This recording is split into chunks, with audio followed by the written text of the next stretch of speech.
আসসালামু আলাইকুম। কাঁঠালের বিচি ভাজা আমার কাছে অনেক বেশি ভালো লাগে। ছোটোবেলায় যখন কাঁঠালের সময় আসতো তখন এই কাঁঠালের বিচি ভাজা না খেলে আমার হতোই না। তো এখানে কাঁঠালের বিচি খোসা ছাড়িয়ে নিয়েছি, 2 ভাগ করে কেটে নিয়েছি, তারপর ভালো করে পানি দিয়ে ধুয়ে নিয়েছি। পানি ঝরিয়ে তারপর এখানে দিয়ে দিলাম হলুদের গুঁড়ো,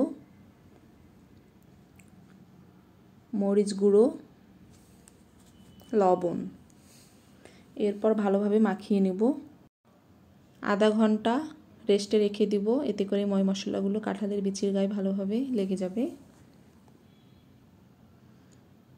এখন তেল দিয়ে দিচ্ছি। তেলটা গরম হয়ে আসলে কাঁঠালের বিচিগুলো দিয়ে দিব। চুলার আঁচটা মিডিয়াম আঁচে ভেজে নিতে হবে, তাহলে ভালোভাবে এগুলো সিদ্ধ হবে এবং ভাজা যাবে।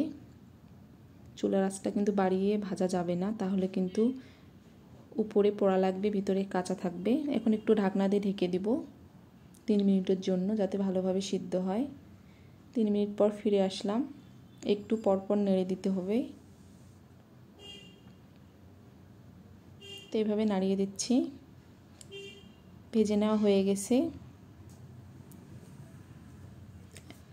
গরম গরম থাকা অবস্থায় কিন্তু এটাকে নামিয়ে ফেলতে হবে, তা না হলে কিন্তু সব তেলগুলো চুষে নেবে। তাই এখন সবগুলো গরম অবস্থায় তুলে নিচ্ছি।